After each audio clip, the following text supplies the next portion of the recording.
नमस्कार दोस्तों, मैं रत्नेश सर आप सभी का स्टडी 91 में स्वागत करता हूं। और कैसे हैं आप सभी? उम्मीद करता हूं आप सभी स्वस्थ होंगे, जहां भी होंगे मस्त होंगे। दोस्तों आज बहुत ही इंपॉर्टेंट टॉपिक लेके आए हैं। जैसा कि आप जानते हैं, कल हमने राष्ट्रीय प्रतीकों और राष्ट्रीय चिन्हों के बारे में डिस्कस किया था दोस्तों। आज उससे संबंधित क्वेश्चन से हम लोग डिस्कस करेंगे, जो कि बहुत इंपॉर्टेंट है। अगर ये सेशन आज आपने क्लियर कर लिया, पढ़ लिया दोस्तों, तो आपको राष्ट्रीय प्रतीक, राष्ट्रीय चिन्हों से जो भी दिक्कत है, जो भी क्वेश्चन आते हैं, आपको सारा कॉन्सेप्ट क्लियर हो जाएगा। फिर आपको कोई दिक्कत नहीं होगी। तो एक बार सेशन को शेयर कर दीजिएगा, लाइक कर दीजिएगा। आइए स्टार्ट करते हैं आज का सेशन दोस्तों। सभी बच्चों को राधे राधे, जय श्री कृष्ण, जय श्री राम। दोस्तों ये स्टडी 91 में कुछ इन्फॉर्मेशन दी गई है, आप सभी इसका स्क्रीनशॉट ले सकते हैं।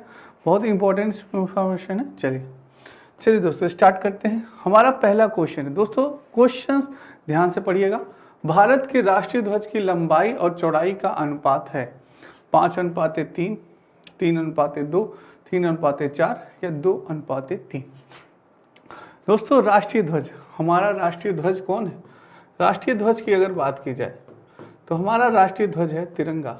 राष्ट्रीय ध्वज क्या है दोस्तों? तिरंगा है। क्या है?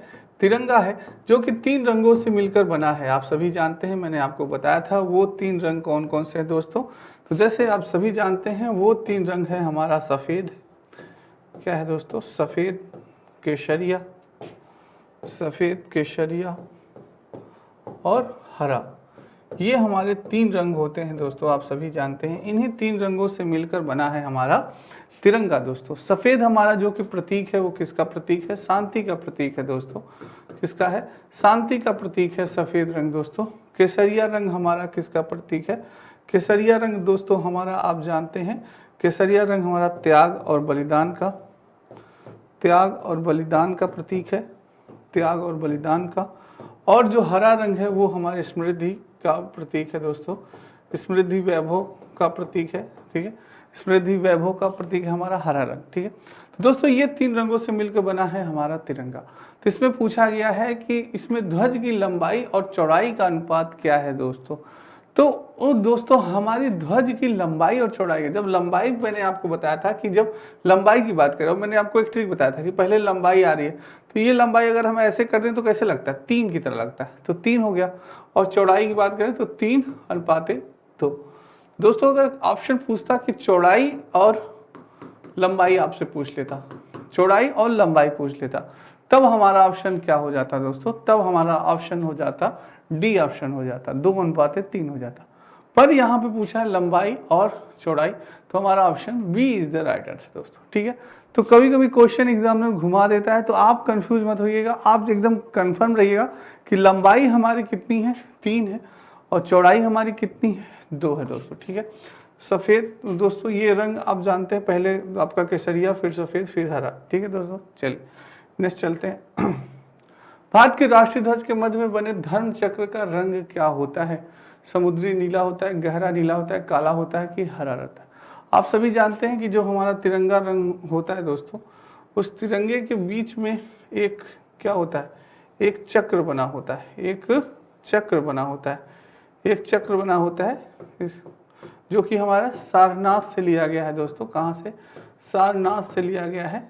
सारनाथ से सम्राट अशोक के जो वो है दोस्तों चिन्ह, उससे लिया गया है। आपके अशोक के स्तंभ से लिया गया है, ये सारनाथ से लिया गया है। तो ये कौन, इसका रंग कैसा होता है दोस्तों? इसका रंग होता है गहरा नीला। B is the right answer. जिन बच्चों ने बताया बिल्कुल सही बताया, गहरा नीला होता है।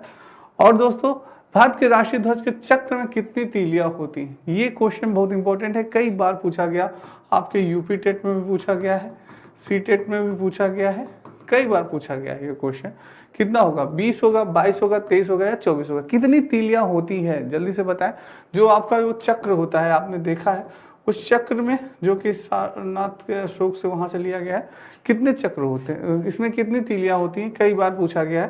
तो दोस्तों याद रखिएगा, इसमें कितनी तीलियां होती हैं? इसमें 24 तीलियां होती हैं। कितनी होती है? 24 तीलियां होती हैं, 24 तीलियां होती हैं। D is the right answer. Confuse मत होइएगा, कुछ बच्चे 23-22 मार देते हैं, नहीं 24 तीलियां होती है, इसमें कंफ्यूज मत होइएगा। चलिए नेक्स्ट क्वेश्चन है कि स्वतंत्र भारत के राष्ट्रीय ध्वज का डिजाइन दोस्तों, राष्ट्रीय ध्वज का डिजाइन निम्नलिखित में से किसने बनाया था? क्या महात्मा गांधी जी ने बनाया था, बंकिम चंद्र चटर्जी ने, रविन्द्रनाथ टैगोर ने, या पिंगली वेंकटैया ने बनाया था? दोस्तों डिजाइन की बात हो रही है, हमारे राष्ट्रीय ध्वज तिरंगा यानी कि राष्ट्रीय ध्वज तिरंगा के दोस्तों डिजाइन की बात हो रही है। आप भी कॉपी कलम लिए रहिएगा, शॉर्ट नोट्स बनाते चलिएगा, जितना आप शॉर्ट नोट बनाते जाएंगे उतना अच्छा है दोस्तों। यहाँ डिजाइन की बात की जा रही है, तो डिजाइन की बात करें तो पिंगाली वेंकैया दोस्तों, पिंगाली वेंकैया जी ने दोस्तों हमारा डिजाइन बनाया था किसका? हमारे राष्ट्रीय ध्वज का दोस्तों। तो D is the right answer दोस्तों, ठीक है, D is the right answer. चलिए नेक्स्ट चलते हैं। भारत का राष्ट्रीय गान दोस्तों, पहले बताइए भारत का राष्ट्रीय गान कौन सा है? वंदे मातरम, सारे जहां से अच्छा, जन गण मन, हिंद देश का प्यारा झंडा। दोस्तों राष्ट्रीय गान के बारे में पूछ रहे हैं, तो हमारा राष्ट्रीय गान क्या है दोस्तों? जल्दी से सभी बच्चे कमेंट करके बताएं। दोस्तों हमारा राष्ट्रीय गान है, क्या है? राष्ट्रीय गान है हमारा जन गण मन दोस्तों। क्या है? जन गण मन हमारा क्या है? राष्ट्रीय गान है दोस्तों। जन गण मन आप सभी जानते हैं इसके बारे में। सी इज द राइट आंसर। बहुत ही आसान क्वेश्चन था, सारे बच्चे तुरंत बता लेंगे। जन गण मन हमारा राष्ट्रीय गान है दोस्तों, ठीक है। चलिए दोस्तों नेक्स्ट दोस्तों आते हैं कि भारत के राष्ट्रीय गान के रचयिता कौन थे? तो आप सभी जानते हैं कि जो हमारे राष्ट्रीय गान के रचयिता थे वो हमारे रविंद्रनाथ टैगोर जी थे। रचयिता कौन थे दोस्तों? रचयिता थे हमारे राष्ट्रीय गान के रविंद्रनाथ टैगोर जी थे। कौन थे? रविंद्रनाथ टैगोर जी थे, ठीक है दोस्तों। रविंद्रनाथ टैगोर जी थे हमारे। B is the right answer. जिसने भी बी आंसर दिया बिल्कुल सही, आपको मालूम होगा ये। राष्ट्रीय गान जन गण मन सर्वप्रथम कब और कहाँ गया था? दोस्तों कहाँ गया था? आप सभी को मालूम होगा सर्वप्रथम कब और कहाँ गया था। तो दोस्तों आप जानते हैं जन गण मन से, हमारे राष्ट्रीय गान से, जन गण मन से दोस्तों 3-4 क्वेश्चन पुटअप होते हैं। जनगण मन से पहले तो इसका रचयिता पूछते हैं, जिसका अभी रचयिता मैंने आपको बताया रविंद्रनाथ टैगोर थे। कौन थे रचयिता? रविंद्रनाथ टैगोर थे। दूसरा क्वेश्चन पुटअप होता है कि रविंद्रनाथ टैगोर से। दूसरा क्वेश्चन ये पुटअप होता है कि दोस्तों जनगण मन यानी कि समय कितना होता है इसको गाने का? 52 सेकंड होता है। कितना होता है? 52 सेकंड होता है दोस्तों। नेक्स्ट इसमें पुटअप होता है कि यह सर्वप्रथम कहाँ गया था? सर्वप्रथम कहाँ गया था? तो 1911 में दोस्तों यह कलकत्ता में आपके गाया गया था, ठीक है। कलकत्ता में गाया गया था 1911 में। ए इज द राइट आंसर दोस्तों, ठीक है। सातवें का ए इज राइट आंसर। स्क्रीनशॉट लेते चलिएगा दोस्तों, गलत मत होइएगा आप सभी, स्क्रीनशॉट लेते चलिएगा तो ज़्यादा अच्छा है, ठीक है दोस्तों। चलिए बहुत ही बढ़िया दोस्तों। चलिए नेक्स्ट चलते हैं दोस्तों। भारत के राष्ट्रीय गान जनगण संपूर्ण रूप से गाने में कितना समय लगता है?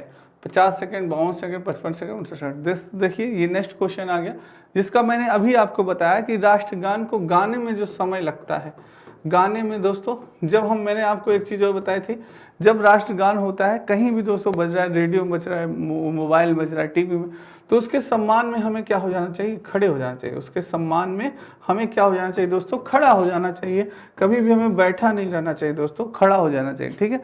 और दोस्तों एकदम सावधान मुद्रा में बिल्कुल आप 52 सेकंड तक बिल्कुल हिलिए नहीं, बिल्कुल डुलिए नहीं, ठीक है। तो ये दोस्तों सम्मान में, और इसका समय कितना होता है मैंने अभी आपको बताया 52 सेकंड दोस्तों। कितना? 52 सेकंड होता है, 52 second. B is the right answer. इसके सम्मान में बिल्कुल आपको 52 सेकंड तक दोस्तों कोई मूवमेंट नहीं करना है, ना हिलना है, ना डुलना है। सावधान की पोजीशन में आपको बिल्कुल जनगण मन अपना करना है, ठीक है। चलिए नेक्स्ट आता है भारत का राष्ट्रीय गीत। हम सभी जानते हैं कौन सा हमारा राष्ट्रीय गीत होता है। कुछ बच्चे नहीं जानते होंगे, वो देने का प्रयास करें। जनगण मन नायक जय हो, हिंद देश का प्यारा झंडा, वंदे मातरम, सारे जहां से अच्छा हिंदुस्तान हमारा। दोस्तों सारे जहां से अच्छा हिंदुस्तान हमारा, ये नारा किसने दिया था? राम प्रसाद बिस्मिल ने दिया था। किसने दिया था? राम प्रसाद बिस्मिल ने कहा था कि सारे जहां से अच्छा हिंदुस्तान हमारा। राम प्रसाद बिस्मिल ने कहा था ये। तो वंदे मातरम होगा कि राष्ट्रीय गीत क्या है दोस्तों हमारा? जनगण मन अधिनायक जय हो, हिंद देश का प्यारा झंडा, या वंदे मातरम। दोस्तों क्या होगा राष्ट्रीय गीत? तो हमारा दोस्तों राष्ट्रीय गीत है दोस्तों हमारा वंदे मातरम। कौन सा है हमारा राष्ट्रीय गीत? वंदे मातरम। आप सभी जानते हैं हमारे राष्ट्रीय गीत की बात हो रही है, तो हमारा राष्ट्रीय गीत कौन है दोस्तों? वंदे मातरम है। ठीक है, वंदे मातरम है। वंदे मातरम हमारा राष्ट्रीय गीत है। चलिए नेक्स्ट पूछा गया है कि राष्ट्रीय गीत के रचयिता कौन थे? रविन्द्रनाथ टैगोर थे, बंकिम चंद्र चटर्जी थे, सर मोहम्मद इकबाल थे। तो दोस्तों हम आप सभी जानते हैं कि राष्ट्रीय गीत की बात हो रही है। किसकी बात हो रही है? राष्ट्रीय गीत की बात हो रही है। और राष्ट्रीय गीत के हमारे रचयिता हैं, लिखते चलिएगा और याद होगा आपको। रचयिता है दोस्तों, रचयिता है हमारे बंकिम चंद्र चटर्जी। कौन है दोस्तों? बंकिम चंद्र चटर्जी। कौन है? बंकिम चंद्र चटर्जी जी हमारे राष्ट्रीय गीत के रचयिता थे दोस्तों। तो ये B is the right answer. आप सभी जानते हैं कि कहाँ से लिया गया। अभी ये क्वेश्चन भी जल्दी आने वाला है, बहुत ही जल्दी। तो ये नेक्स्ट क्वेश्चन है, ये आपके दोस्तों स्क्रीनशॉट पे स्टडी 91 से कुछ किताबें हैं, आप सभी ले सकते हैं।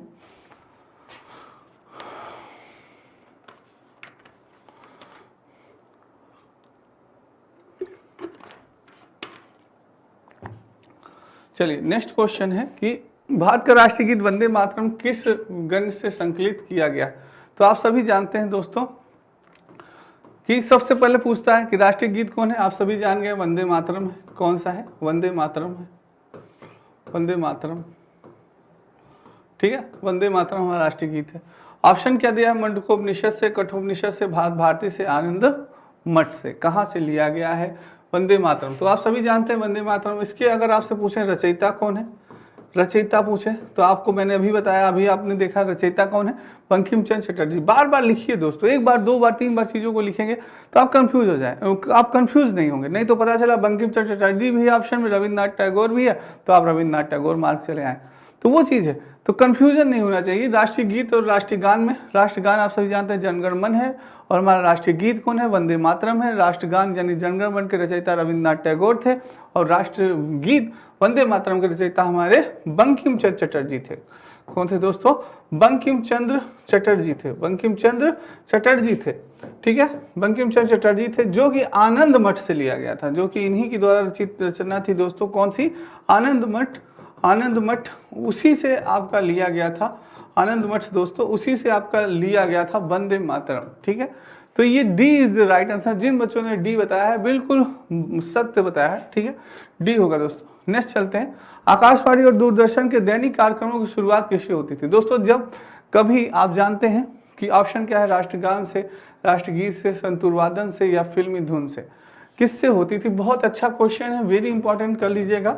सी टेट में पूछा गया क्वेश्चन है दोस्तों, सी टेट में पूछा गया क्वेश्चन है, यूपी टेट और दोस्तों उसमें यूपी टेट और सुपर टेट में भी आ सकता है। जल्दी से आप सभी इसका आंसर दें, गलत नहीं होना चाहिए दोस्तों। बहुत ही बढ़िया, बहुत बढ़िया, सारे बच्चे जल्दी से आंसर दें, बहुत बढ़िया। दोस्तों जब कभी आपने देखते होंगे पहले दोस्तों, जब आकाशवाणी और दूरदर्शन हमारा दोस्तों जब स्टार्ट होता था, जब प्रारंभ होता था, जैसे आजकल दोस्तों कि जब कभी भी हम सिनेमा घरों में रहते हैं, जब सिनेमा घरों में होते हैं, तो फिल्म चलने से पहले हमारे सिनेमा घरों में क्या बजता है दोस्तों? राष्ट्रगान बजता है हमारा। क्या बजता है? हमारा राष्ट्रगान बजता है। तो दोस्तों आप राष्ट्रगान मत मार दीजिएगा, इसमें राष्ट्रगान मत मार दीजिएगा कि सिनेमा घरों में हमारे राष्ट्रगान बजता है तो आकाशवाणी और दूरदर्शन में भी राष्ट्रगान बजेगा। नहीं, राष्ट्रगान नहीं बजता था। सबसे पहले प्रारंभ होता था तो हमारा राष्ट्रगीत बजता था दोस्तों। क्या होता था? हमारा राष्ट्रगीत बजता था। जब दूरदर्शन और जब आकाशवाणी प्रारंभ होती थी तो हमारा राष्ट्रगीत बजता था दोस्तों। बी इज राइट, न कि राष्ट्रगान। राष्ट्रगान दोस्तों अब हमारा होता है कब? जब हम सिनेमा हॉलों में दोस्तों जाते हैं तो मूवीज चलने से पहले हमारा राष्ट्रगान बजता है, जिसके सम्मान में हम खड़े हो जाते हैं दोस्तों, वो चीज़ है, ठीक है। तो राष्ट्रगीत होगा इसका, B is the right answer. Next चलते हैं दोस्तों। भारत के राष्ट्रीय प्रतीकों में निम्नलिखित में कौन सा पशु स्थगित नहीं है? दोस्तों कौन सा पशु स्थगित नहीं है राष्ट्रीय प्रतीक में दोस्तों? कौन सा है? सिंह है, सांड है, घोड़ा है और हिरण है। दोस्तों आपने देखा होगा हमारा जो राष्ट्रीय जो शेर बने होते हैं दोस्तों, शेर बने होते हैं, आप सभी ने देखा होगा जो शेर बने होते हैं दोस्तों, इसी प्रकार से लगभग होता है दोस्तों, बन नहीं पा रहा है बहुत सही से। जो शेर बने होते हैं दोस्तों आपने देखा होगा, 3 शेर दिखते रहते हैं। तो जो शेर बना रहता है दोस्तों आपने देखा होगा, तो यहाँ पे नीचे दोस्तों यहाँ पे लिखा होता है सत्यमेव जयते। क्या लिखा रहता है? सत्यमेव जयते, सत्यमेव जयते, यानी कि हमेशा दोस्तों जीत किसकी होती है? सत्य की होती है। ये मुंडको उपनिषद से लिया गया था। तो और दोस्तों यहीं पे आपने देखा होगा, यहीं पे दोस्तों सिंह का चित्र बना होता है, सांड का बना होता है, घोड़े का बना होता है दोस्तों। सिंह, सांड और घोड़ा होता है दोस्तों, हिरण नहीं होता। वहां पे क्या होता है? हिरण नहीं होता दोस्तों। D is the wrong answer, ठीक है। तो डी, हिरण का चित्र वहां नहीं बना, सिंह होगा दोस्तों, सांड होगा और घोड़ा होगा, ठीक है। ये सम्मिलित होता है ये प्रश्न, ठीक है। चलिए दोस्तों नेक्स्ट चलते हैं। भारत के राष्ट्रीय प्रतीक चिन्ह में कितने शेर दिखाई देते हैं? क्वेश्चन आ गया दोस्तों, 1, 2, 3 या 4। जो हमारा राष्ट्रीय प्रतीक है दोस्तों, आप सभी जानते हैं, जो कि सारनाथ के, जो कि दोस्तों राष्ट्रीय प्रतीक आपने देखा होगा, उसमें शेर कितने दिखाई देते हैं? तो मैंने आपको बताया था दोस्तों कि शेर जो दिखाई देते हैं वो होते हैं 3। कितने होंगे? दिखाई देने वाले शेरों की संख्या कितनी होती है? 3 होती है दोस्तों, ठीक है।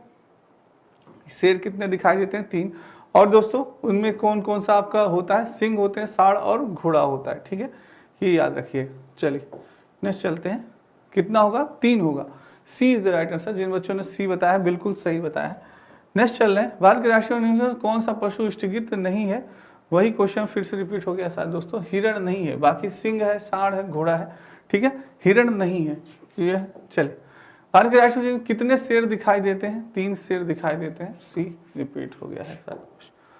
भारत के राज चिन्ह अशोक महान द्वारा सारनाथ में स्थापित सिंह स्तंभ से लिया गया। इस राज चिन्ह के मूल स्तंभ में कितने सिंह हैं दोस्तों? कितने सिंह हैं ये आपको ध्यान देना है। 2 होगा, 3 होगा, 4 होगा या 5 होगा? कितने शेर हैं?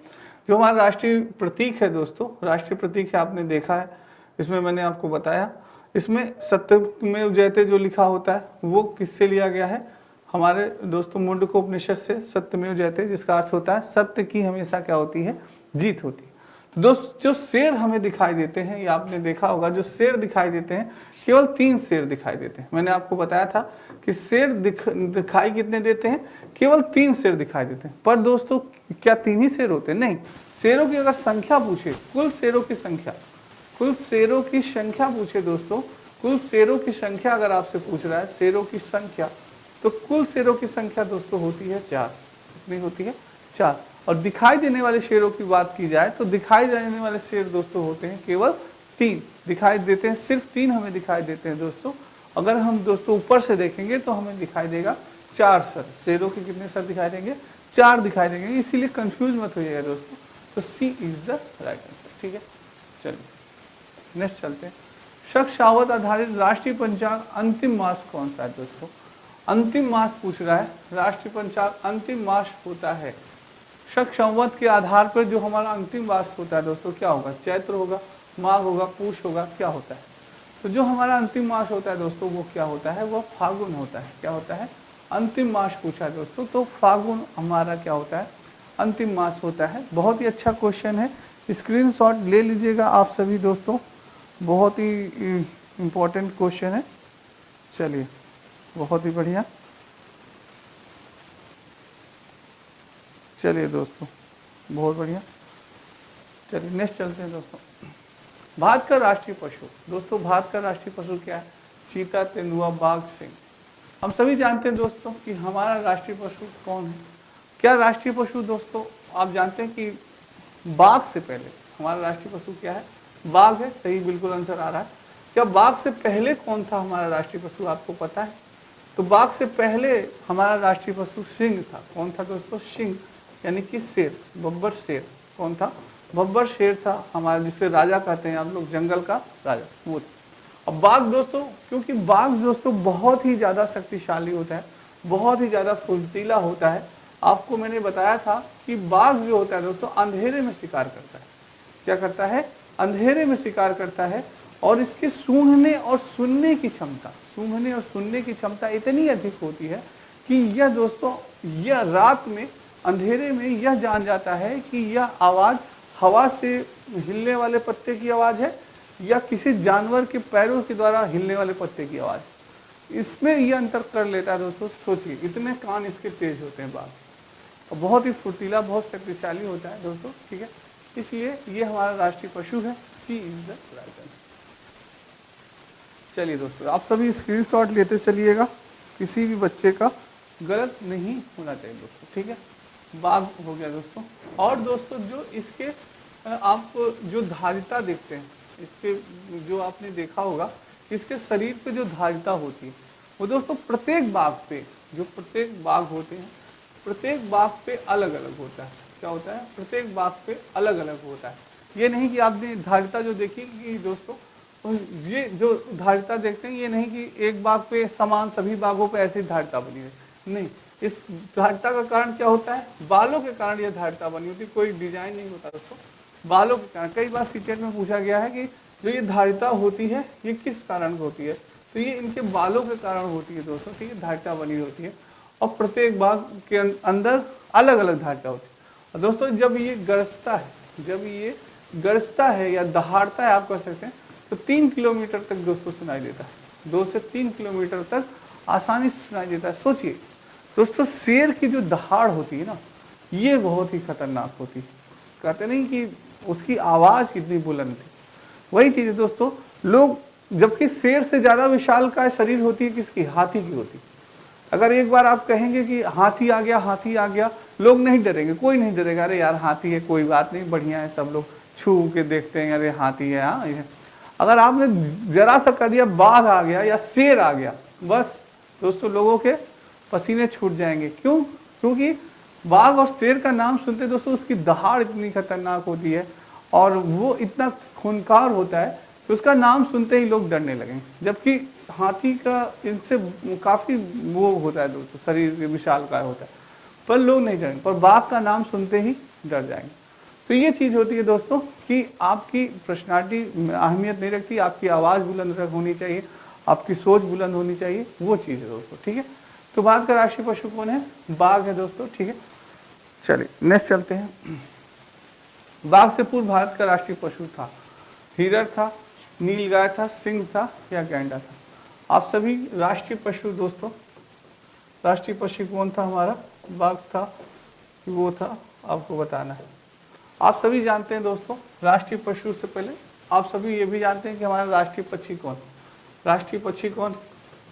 राष्ट्रीय पक्षी हमारा दोस्तों है मोर। राष्ट्रीय पक्षी कौन है? राष्ट्रीय पक्षी हमारा मोर है, जिसको दोस्तों हम पावकिस्टेस भी कहते हैं, पावकिस्टेस भी कहते हैं, ठीक है। तो मोर दोस्तों, मोर पे हमेशा आता है, राष्ट्रीय पक्षी मोर पे हमेशा पूछा गया।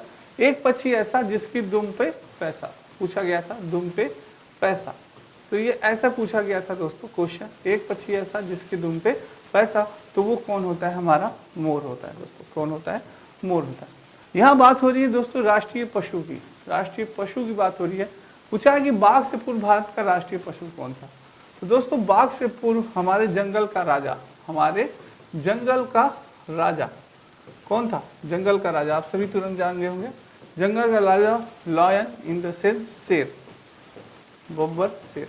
दोस्तों शेर जो होता है वो हमारे जंगल का राजा होता है। तो सिंह दोस्तों, शेर यानी कि सिंह जो था वो दोस्तों बाघ से पहले हमारा राष्ट्रीय पशु था, ठीक है। तो सी इज द राइट होगा दोस्तों, सिंह होगा, ठीक है। ये दोस्तों सिंह होगा इसका, C is the right answer. बब्बर शेर, इसको स्क्रीनशॉट आप सभी ले सकते हैं दोस्तों, बहुत इंपॉर्टेंट है, ठीक है। बाघ राष्ट्रीय पशु। चलिए दोस्तों ये इस स्टडी 91 में कुछ इन्फॉर्मेशन दी गई है, आप सभी देख सकते हैं, ले सकते हैं। ये नितिन सर के द्वारा दोस्तों मॉडर्न हिस्ट्री आधुनिक इतिहास इंडिविजुअल बैच स्टार्ट हो चुका है दोस्तों। फर्स्ट 100 कूपन कोड 300 ऑफ है आपका, आप सभी ले सकते हैं। और ये ई बुक्स हैंड राइटिंग है सारे सब्जेक्ट की, बहुत इंपॉर्टेंट है दोस्तों। ये भी आपके लिए रामबाण का काम करे किसी भी कंपटीशन के लिए, तो आप सभी इसको ले सकते हैं, परचेस कर सकते हैं, बहुत इंपॉर्टेंट है। चलिए दोस्तों, ठीक है। तो दोस्तों उम्मीद करता हूँ आज की क्लास आपको बहुत अच्छी लगी होगी। तो लाइक करिएगा, कमेंट करिएगा और शेयर करिएगा दोस्तों। आज के लिए इतना ही, कल फिर मिलेंगे बहुत इंपॉर्टेंट टॉपिक के साथ। तब तक राधे राधे, जय श्री कृष्ण और जय हिंद दोस्तों।